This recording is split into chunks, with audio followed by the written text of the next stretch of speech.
한 남자와 한 여자가 만나서 결혼을 하고 가정을 이루는 것은 정말 신비한 일입니다.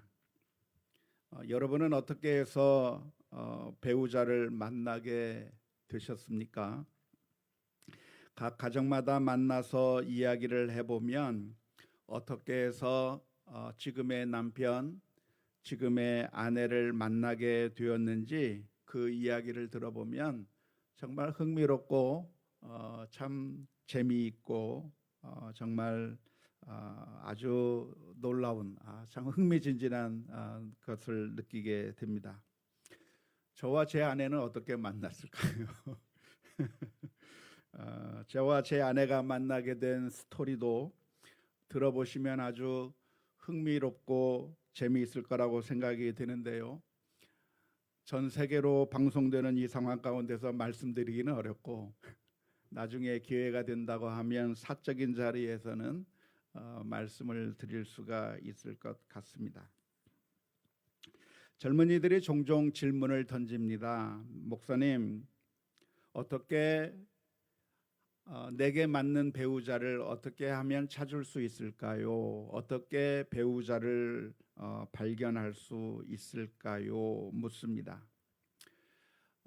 하나님께서 그런 배우자를 예비해 두셨고 하나님께서 그런 예비해 두신 배우자를 만나게 되는 건가요? 아니면 우리가 열심히 찾아야만 하는 건가요? 라고 질문을 던집니다. 제가 그런가 신앙 상담을 통해서 여러 가지 주제를 대답해 드렸는데 거기에도 이런 질문이 나온 적이 있었고 거기에 대해서 대답을 해드렸는데 유튜브 영상 가운데서 가장 많은 조회수를 기록하는 상위 랭킹 그룹에 속하는 내용이 바로 이 질문입니다. 어떻게 배우자를 만날 수 있을까? 하나님께서 예비해 두신 것입니까? 아니면 우리가 찾아야 하는 것입니까? 하는 그런 질문이 가장 젊은이들 사이에서는 많은 질문이 되는 내용입니다. 그런데 이 질문에 대한 대답은 정말 간단합니다. 어려운 것도 아니고 정말 단순한 것인데요. 정답이 무엇이냐면 그것은 바로 하나님께서 예비해 주신 것이면서도 동시에 우리 자신이 찾아야 한다는 겁니다. 너무 뻔한 대답이고 너무나도 쉬운 대답일 수 있겠는데요. 이걸 다른 말로 표현하자면 우리가 배우자를 만나게 되는 것은 100% 하나님의 예비하심, 100% 하나님의 인도하심, 하나님의 역사이면서도 동시에 100% 우리가 애쓰고 수고해야만 얻을 수 있는 것이라고 말씀을 드릴 수 있습니다. 100% 하나님의 준비하심, 예비하심, 100% 하나님의 역사라고 하는 것도 인정하고 동시에 우리가 100% 노력하고 100% 우리가 수고하고 애써야 된다고 하는 이 두 가지 사실을 동시에 인정하는 것이 그게 건전한 신앙이라고 할 수가 있겠습니다. 불신앙은 무엇인가? 불신앙은 하나님을 인정하지 않는 것이 불신앙입니다.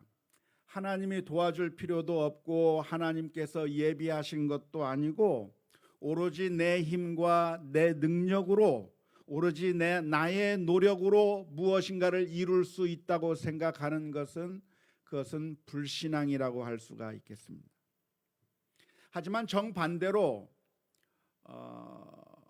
나는 노력하지 않음에도 불구하고 나는 그냥 가만히 있는데 하나님께서 무조건 다 해주실 것을 기대하는 그것은 맹신이라고 할 수가 있겠습니다. 건전하지 않은 신앙인 것이죠. 내가 아무런 노력도 하지 않고 나는 아무런 수고도 하지 않아도 내가 기도하기만 하면 하나님께서 모든 문제를 해결해 주실 것이라고 생각하는 것은 대단한 믿음처럼 보이지만 사실 그것은 건전한 믿음이 아니라 잘못된 맹신이라고 할 수가 있겠습니다. 종종 우리의 신앙이 불신앙의 길로 가기도 하지만 정반대로 잘못된 건전하지 못한 맹신의 길로 빠지게 될 가능성도 많이 있는데요. 어떠한 문제를 만났을 때 그냥 아무런 노력도 하지 않으면서 그저 우리가 하는 것이 기도만 하면 하나님께서 해결해 주시겠지.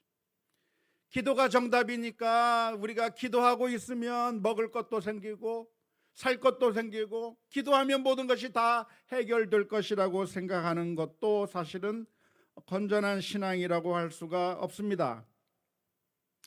이제 우리 고3 학생들이 수시를 통해서 대학 입시를 지원하게 될 것이고 또한 나중에 또 정시를 통해서 가게 되기도 하고 여러 가지 수능도 보고 하게 될 텐데 나는 공부를 전혀 하지 않으면서 수업 시간에 제대로 듣지도 않고 열심히 공부도 하지 않으면서 하나님 앞에 나와 기도하는 겁니다. 하나님, 좋은 대학 가게 해주세요. 하나님, 정말 열심히 기도하면서 하나님 좋은 대학 가게 해달라고 기도한다고 하면 그것은 제대로 된 신앙이라고 할 수가 없습니다. 우리가 열심히 노력하지 않은 채 비즈니스를 잘 성공시키기 위해서 생각도 하고 깊이 연구도 하고 노력하면서 그래서 참 돈을 잘 벌기 위해서 열심히 노력하지 않고 그냥 아무렇게나 될 대로 되라고 방치하고 있으면서 하나님 앞에 기도하기를 하나님 부자가 되고 싶습니다. 하나님 돈이 좀 이 재정적인 문제를 해결해 주세요라고 그렇게 기도하기만 하면 하나님께서 그것을 해결해 주실 것이라고 기대하는 것은 어리석은 생각입니다. 뿐만 아니라 우리의 질병을 낫기 위해서 우리가 건강해지기 위해서 건강에 노력을 하고 영양분을 골고루 섭취할 뿐만 아니라 운동도 제대로 하고 그런 정말 우리의 몸을 건강하게 하기 위한 그런 부단한 노력이 없이 그저 기도만 하면 하나님께서 내 병을 고쳐 주실 것이라고 생각하는 것은 그것은 어리석은 생각이지 건전한 신앙이라고 할 수가 없습니다. 뿐만 아니라 우리 가정이 정말 어려운 상황 가운데 있다고 한다면 남편과 아내 사이에 사랑의 그 주머니가 메말라 가버리고 그래서 정말 사랑이 메말라져 버린 그런 상황 속에서 우리 가정이 살아가고 있다고 한다면 우리 자녀들의 문제가 있어서 정말 힘들고 어려운 문제들이 있다고 한다면 그 문제를 해결하기 위해서 아무런 노력도 하지 않은 채 하나님 앞에 나와 기도만 하면 하나님께서 우리 남편의 마음을 바꾸어 주시고 기도만 하면 우리 아이들의 마음을 하나님께서 바꾸어 주셔서 우리 가정의 문제를 해결해 줄 것이라고 기대하는 것은 그것은 건전한 생각이 아닙니다. 정말 행복한 가정이 되려고 한다고 하면 내가 먼저 사랑의 손을 내밀어야죠. 내가 먼저 희생하며 사랑하는 그 결단을 해야죠. 우리 자녀들의 말에 귀를 기울이기 시작해야 되는 것이고 우리 가정 가운데서 왜 대화가 사라졌는가를 알고 내가 희생하면서 사랑의 모습을 보이려고 노력하지 않는다고 하면 기도만 한다고 해서 그 행복한 가정이 되는 것은 아닙니다. 행복한 가정을 만들기 위해서는 내가 노력하면서 참고 인내하면서 사랑의 모범을 보이면서 내가 희생을 하면서 정말 행복한 가정을 만들어 나가기 위해서 쉽게 분노하지 아니하고 화를 참으면서 귀를 기울여 무슨 말을 하는지 마음을 읽으려고 하고 공감을 하려고 하는 그런 노력을 하면서 하나님 도와달라고 함께 기도하며 나아가야 되는 것이지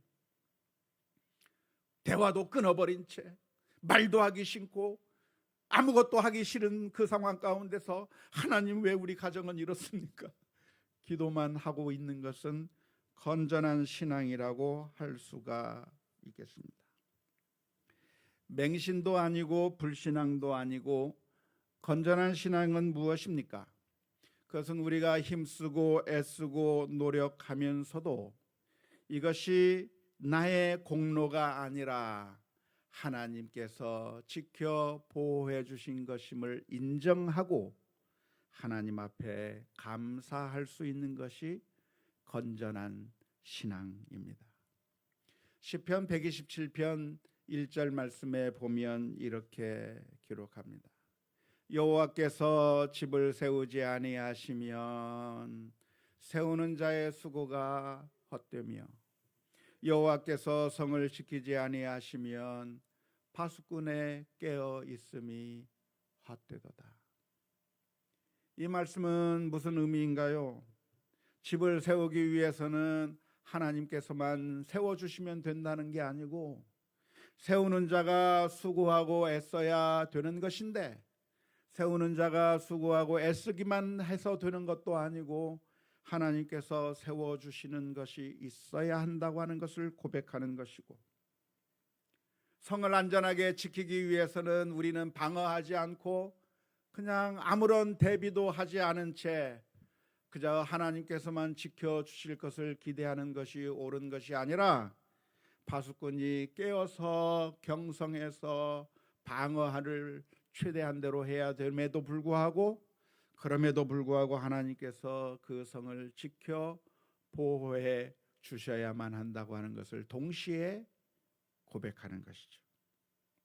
수고하고 애쓴 후에 이것이 나의 공로가 아니라 내가 똑똑하고 내가 잘나서 내가 다른 사람보다 더 뛰어나서 이런 결과를 얻은 것이 아니라, 교만하게 생각하는 것이 아니라 그것은 불신앙이라고 할 수 있겠는데, 이 모든 것이 하나님의 은혜요 하나님의 축복임을 믿음으로 고백할 수 있는 것이 참된 신앙인 줄로 믿습니다.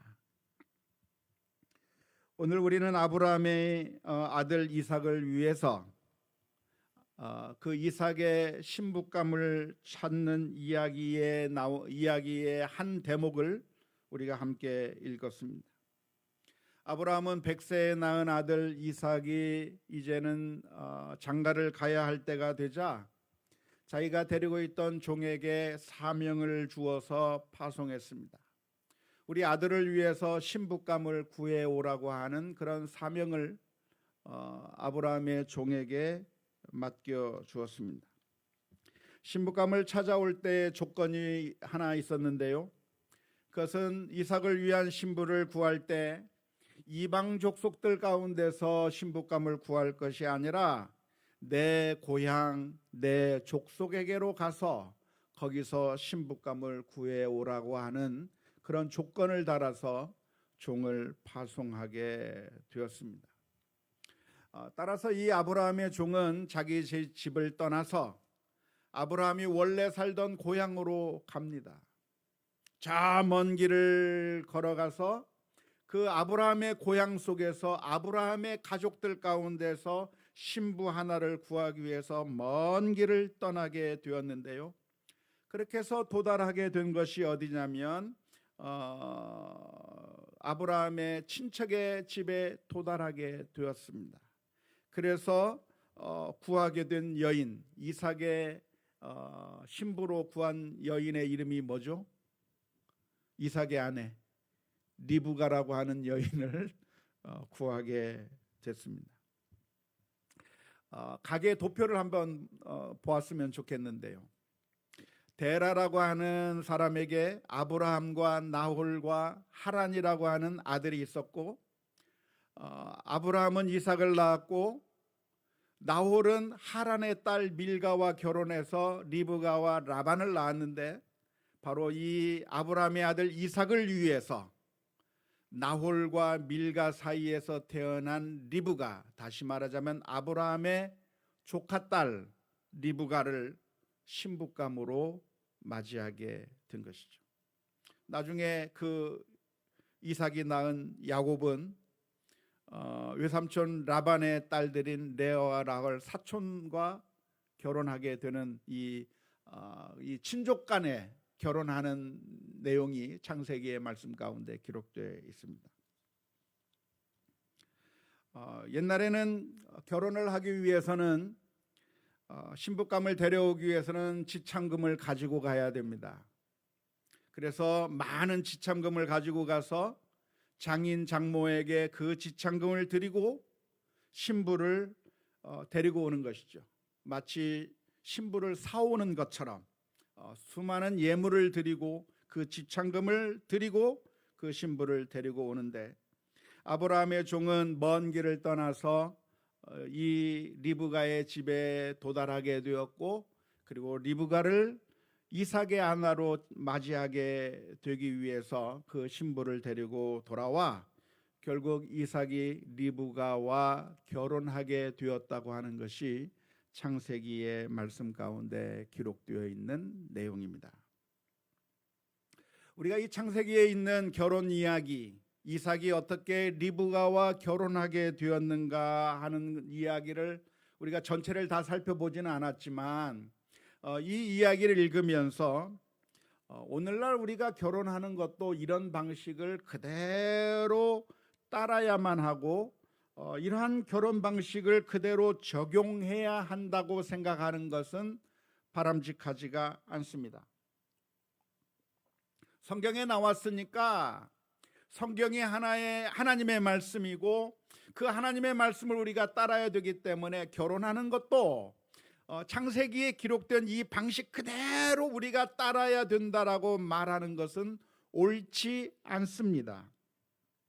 왜냐하면 이 성경에는 영원 불변한 하나님의 말씀, 하나님의 원리가 이 성경 안에 들어있기도 하지만 그 영원 불변한 하나님의 원칙이 전달되는 그 이야기는 문화적인 것들을 포함하고 있기 때문에 그렇습니다. 그러니까 우리가 성경을 읽을 때 잘 분별해야 됩니다. 과연 이것이 영원 불변한 하나님의 법칙인가, 아니면 이 당시에 특수하게 그 문화권 안에서 통용되었던 그런 이야기인가를 구분해낼 줄 아는 것이 우리가 성경을 제대로 이해하는 방법이라고 할 수가 있겠습니다. 창세기에 나와 있는 이 이삭과 리브가의 결혼 이야기를 읽으면서 이런 식으로 결론을 내리면 잘못된 결론입니다.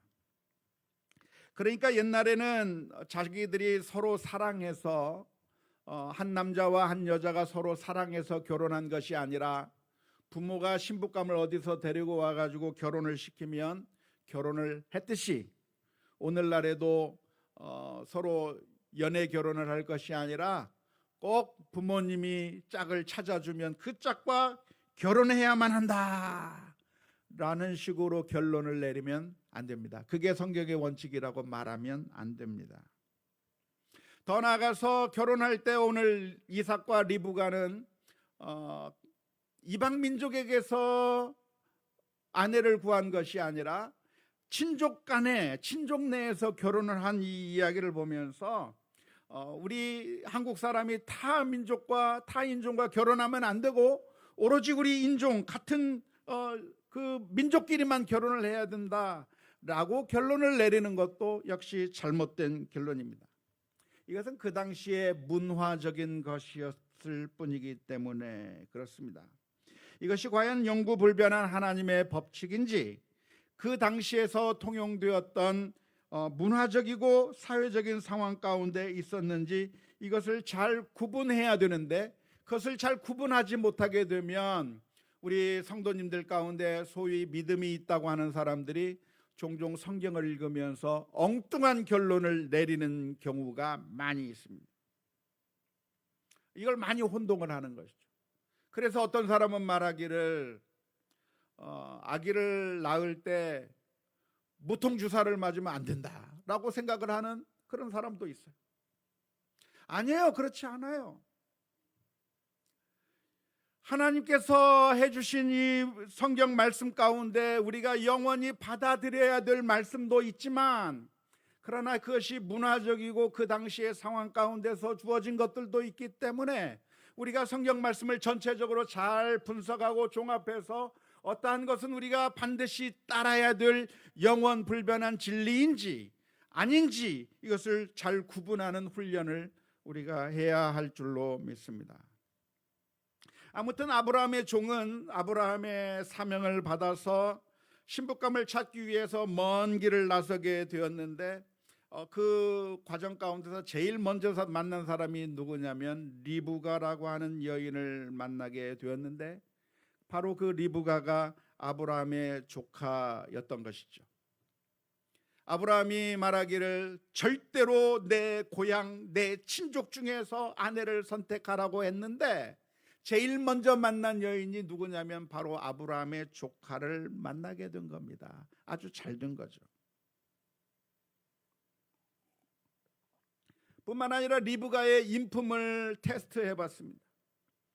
과연 이 여인이 얼굴만 이쁜 여인인지, 정말 성품이 온화하고 정말 인자하고 사랑이 넘치는 사람인지를 테스트해 봤는데 물을 좀 달라고 이야기를 하니까 물을 주었을 뿐만 아니라 먼 길을 오느라 고생한 낙타들에게도 물을 주겠다고 이야기를 하면서 참 마음이 너그럽고 참 사랑이 많은 그런 여인이라고 하는 착한 마음씨를 가진 여인이라고 하는 사실도 발견하게 되었을 때 이 아브라함의 종은 너무나도 기뻤습니다. 내가 지금 이삭의 신부감을 구하기 위해서 먼 길을 오게 되었는데 정말 내가 이 사명을 잘 감당할 수 있을까? 정말 제대로 된 신부감을 찾을 수 있을까? 그렇게 반신반의하면서 그 먼 길을 오게 되었는데 놀랍게도 그 정말 좋은 신부감을 첫 번에 발견하게 되어서 너무나도 좋았던 것이죠. 이 리브가라고 하는 여인을 만나게 됐을 때 너무나도 기뻤습니다. 그렇게 이 리브가라고 하는 여인을 만나게 된 것은 어떻게 해서 이 리브가라고 하는 여인을 만나게 되었을까요? 이 종이 잘 찾아와서 정말 아이디어를 잘 내가지고 계획을 잘 세워가지고 좋은 신부감을 찾기 위한 그 아주 철저한 계획과 방법을 잘 써서 이 여인을 만나게 된 것일까요? 아니면 하나님께서 그 발걸음을 잘 인도해 주셨기 때문일까요? 정답은 둘 다입니다. 둘 다. 아브라함의 종은 아브라함의 지시를 잘 받고 그 지시를 잘 순응하기 위해서 그 아브라함의 친족을 찾아간 겁니다. 그런데 그 가는 길 가운데 하나님께서 잘 인도해 주셔서 그 리브가를 아주 잘 만나게 된 것이죠. 그때 이 아브라함의 종이 고백한 내용이 오늘 우리가 함께 읽은 본문의 말씀입니다. 창세기 24장 26절에서 27절에 이에 그 사람이 머리를 숙여 여호와께 경배하고 이르되 나의 주인 아브라함의 하나님 여호와를 찬송하나이다. 나의 주인에게 주의 사랑과 성실을 그치지 아니하였사오며 여호와께서 길에서 나를 인도하사 내 주인의 동생 집에 이르게 하셨나이다 하니라.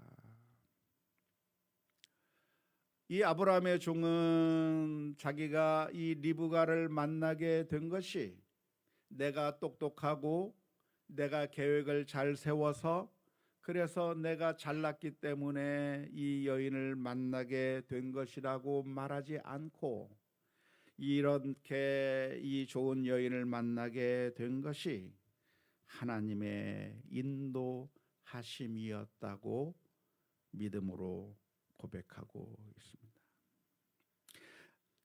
자신의 발걸음을 인도한 게 누구라? 바로 하나님이었다고 고백하는 것이죠. 하나님께서 이 아브라함의 종의 발걸음을 인도하셨다고 고백했는데요. 이 말은 어떤 의미일까요? 그러니까 이 아브라함의 종이 아브라함의 집에서부터 떠나서 갈대아 우르 지방 저 먼 지방까지 가서 그래서 이 리브가의 집에 도달할 때까지 하나님께서 이리 와라, 그쪽으로 가지 말고 이리 와라, 이 길로 가라. 아니 그 길로 가지 말고 요리 가라. 하나님께서 그 가는 길목마다 두 갈래 길이 있으면 이쪽이 아니라 이쪽이다. 하나님께서 친절하게 그 아브라함에게 매 순간순간마다 이리로 가라 저리로 가라 하나님께서 그렇게 친히 말씀해 주셔서 그래서 이 아브라함의 종이 이곳까지 왔다고 하는 그런 의미일까요? 하나님께서 마치 여행 가이드처럼 깃발 보고 따라오세요. 깃발 보고 따라오세요. 아저씨 딴짓 하지 말고 깃발 보고 따라오세요. 그렇게 여행 가이드가 말하듯이 하나님께서 아브라함의 종에게 너 다른 길로 가지 말고 나를 따라와라. 나를 따라오면 내가 이 리브가를 보여줄 테니까 나를 따라오라 해가지고 그렇게 아브라함의 종이 이 리브가를 만나게 된 것일까요? 그게 아닙니다. 우리가 해외여행을 가게 되면 주로 여행사를 활용하게 되는데요. 그리고 여행 가이드를 사용하게 되는데 여행 가이드가 필요한 이유가 무엇입니까? 3박 4일 정도 되는 그 아주 짧은 기간 동안에 해외여행을 가는데 그 나라의 지리도 잘 모르고 말도 통하지 않는 그곳에서 제대로 효과적으로 구경을 하기 위해서는 그냥 가면 안 되는 겁니다.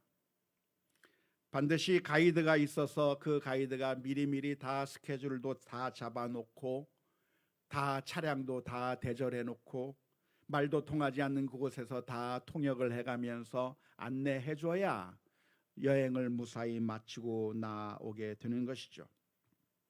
지금 아브라함의 종이 이곳까지 오게 된 이유는 무엇입니까? 하나님께서 마치 여행 가이드처럼 이리 와라 이리 와라 해서 마치 별이 나타나서 동방박사의 길을 인도해 준 것처럼 아브라함의 종을 하나님께서 그렇게 인도하셨느냐고 묻는다고 한다면 아마도 그렇게 하지 않았을 것이라고 보는 것이 자연스러울 겁니다. 성경에는 아무런 그런 내용이 나와 있지 않습니다. 제가 추측하기에는 아마도 이 아브라함의 종은 하나님의 그 구체적인 인도하심을 받지 못했을 가능성이 많아요. 갈대아 우르를 향해서 걸어가는데 이리 가라 저리 가라 이야기를 들은 것이 아니라 어디로 가야 될지 잘 모르는 상황 가운데서 동네 사람들에게 길을 물었을 겁니다. 어디로 가야 됩니까? 라고 물었을 때 만난 사람들이 저리로 가세요 알려주었을 것이고 지도를 보면서 그 지도의 길을 따라가는 방법을 사용했을 수도 있을 것이고 어떤 경우에는 어려움을 만났을 수 있었을까요? 어려움이 하나도 없었을까요? 아마 어려움도 있었을 겁니다. 오는 과정 가운데 뜨거운 태양빛 아래서 마실 물이 없어서 고통스러운 순간도 있었을 것이고 어쩌면 소낙비가 내려서 정말 힘들었을 수도 있겠고 밤중엔 아주 추운 그 밤중에 잠을 자는 것이 어려울 수도 있었을 것입니다. 중간에 강도를 만나서 지체되는 일도 있었을 수 있었을 것이고요. 한참 가다가 보니까 이 길이 아닌가 봐 하면서 돌아서야만 하는 그런 상황이 있었을까요? 없었을까요? 모릅니다. 모르지만 그런 과정들이 있었을 것이라고 추측해도 충분히 그렇게 가능성이 있는 겁니다. 한참 길을 가고 있는데 다리가 부러졌을 수도 있겠고요. 낙타가 가다가 쓰러질 수도 있었을 것이고 때로는 한참 갔는데 길이 딱 끊어져 버려가지고 이 길이 아닌가 봐 다시 돌아 나와서 왔던 길로 다시 돌아왔다가 다시 가야 하는 그런 힘들고 어려운 상황도 발생했을 수도 있을 것입니다. 이건 순전히 제 상상입니다. 상상이지 성경에 정말 그렇게 기록되어 있는 것은 아니니까 오해하지 마십시오. 그런데 맨 마지막에 리브가를 만나게 되는 그 순간에 그리고 제일 처음 본 그 여인이 정말 하나님께서 예비하신 신부감이라고 하는 그 사실을 알게 되었을 때 이 아브라함의 종의 마음이 어땠을까요? 지금까지 자기가 걸어온 그 모든 여행길이 다 이해가 되는 것이죠. 다 이해가 되는 겁니다. 그때는 지체하는 것 같았고, 그때는 헛수고를 해서 다시 돌아와야만 했었고, 길이 정말 내가 원하는 대로 빨리 가지 못하는 그런 지체하는 상황들이 발생해서 너무나도 힘들고 어려웠는데, 그 일이 있었기 때문에 정확한 타이밍에 리브가가 나오는 바로 그 순간에 아브라함의 종이 가서 그 우물에서 만나는 거예요. 그때 만일 그 지체함이 없었더라고 한다면, 만일 그때 그 실패가 없었더라고 한다면, 그때 열이 나서 하룻밤 가지 못하고 머물러야만 했던 그 상황이 없었더라고 한다면 지금 이 순간에 만나지 않고 지나칠 수도 있었는데, 지금까지 있었던 그 모든 과정들이 다 한꺼번에 이해가 되면서 지금 이 시간에 리브가를 정확하게 만날 수 있도록 하나님께서 이런 어려움 저런 어려움까지 다 사용하셔서 리브가를 만날 수 있게 해 주셨구나라고 하는 것을 생각하게 될 때 과거의 모든 것들이 다 이해가 되는 것이죠. 그러면서 아브라함의 종은 하나님을 찬양하는 겁니다. 나의 주인 아브라함을 향해서 성실과 인자하심을 보여주신 여호와 하나님을 찬양하나이다. 우리는 미래를 예측할 수는 없지만 적어도 우리의 과거를 되돌아볼 수가 있습니다. 그리고 그 과거를 돌아보게 될 때 우리는 감사의 고백을 할 수밖에 없는데요. 왜 그렇습니까? 로마서 8장 28절에서 기록하고 있는 것처럼 우리가 알거니와 하나님을 사랑하는 자 곧 그 뜻대로 부르심을 입은 자들에게는 모든 것이 합력하여 선을 이루느니라. 모든 것이 좋았던 일, 행복했던 일뿐만이 아니라 실패와 좌절까지도 다 협력하여 하나님의 선을 이루어 나가는 것이죠. 그래서 우리는 종종 과거를 돌아보아야 합니다. 하나님께서 어떻게 우리들의 발걸음을 인도해 오셨는지, 그리고 그것이 어떻게 우리들의 삶을 형성하고 우리들의 인격을 더 성숙하게 만들고 믿음을 강화시켜 왔는지를 바라보아야 합니다. 그리고 그 발걸음이 내가 혼자 걸어온 발걸음이 아니라 한치도 오차가 없으신 그 하나님께서 세심하게 인도하셨음을 발견하고 감사해야 할 줄로 믿습니다. 오늘은 맥주 감사 주일로 지키는데요. 교회 절기 가운데 감사절이 2번 있습니다. 하나는 11월에 있는 추수 감사절과 7월 첫 주에 드리는 맥주 감사 절기가 있는데, 둘 다 농사를 짓고 그리고 수확을 거둔 것에 감사하는 날로 시작된 절기입니다. 하지만 오늘날에는 대부분의 사람들이 농사와는 관련이 없습니다. 하지만 그 의미는 변하지 않습니다. 지금까지 인도해 주신 하나님의 은혜를 생각하는 것, 그리고 그 하나님의 은혜에 감사해야 하는 것은 1년에 2번만이 아니라 매일매일 매 순간순간 일어나야 할 것입니다. 아브라함의 종은 자신의 여행을 편도 여행을 마치면서 하나님을 찬양했는데요. 매일매일의 삶 가운데서 하나님을 찬양하는 삶이 되어야 합니다. 고린도전서 5장 18절 말씀에, 데살로니가전서 5장 18절 말씀에 범사에 감사하라, 이것이 그리스도 예수 안에서 너희를 향하신 하나님의 뜻이니라고 말씀해 주셨습니다. 우리가 감사하는 삶을 살 때 고난을 이겨내는 능력이 됩니다. 과거의 고난도 슬픔도 좌절도 결국에는 감사의 조건들이 될 수가 있고, 그래서 감사할 수 있다고 한다면 아직 우리가 결과를 보지 못한 미래에도 지금의 고난과 좌절과 아픔들이 사실은 결국에는 협력하여 선을 이루실 것임을 믿고 확신할 수 있기 때문에 그렇습니다. 그래서 욥은 엄청난 충격 가운데서도 절망하지 않았습니다. 자신의 모든 재산들이 다 날아가 버리고 사랑스러운 자녀들이 다 죽어가는 그 상황 가운데서도 욥은 1장 21절 말씀에 이르되 내가 모태에서 알몸으로 나와 싸운즉 또한 알몸이 그리로 돌아가올지라. 주신 이도 여호와시요 거두신 이도 여호와시오니 여호와의 이름이 찬송을 받으실지니이다 라고 고백하였습니다.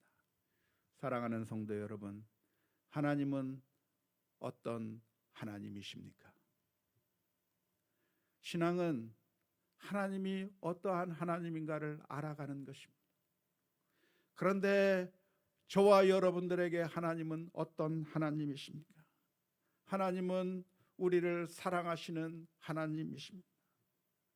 우리를 너무나도 사랑한 나머지 그 어느 것도 아깝지 않고 그 어느 것도 우리를 위하여 남겨두지 아니하고 다 내어주신 아버지, 하나밖에 없는 그 아들을 십자가에 내어주시기까지 사랑하시는 그 하나님께서 우리들의 삶을 외면하고 그냥 방치해두고 내팽개쳐 버리는 것이 아니라 하나님께서는 매 순간순간마다 우리를 사랑하시기 때문에 가장 좋고 선한 길로 인도해 주시는 하나님이라고 하는 사실을 기억하면서 믿음으로 살아가야 될 줄로 믿습니다.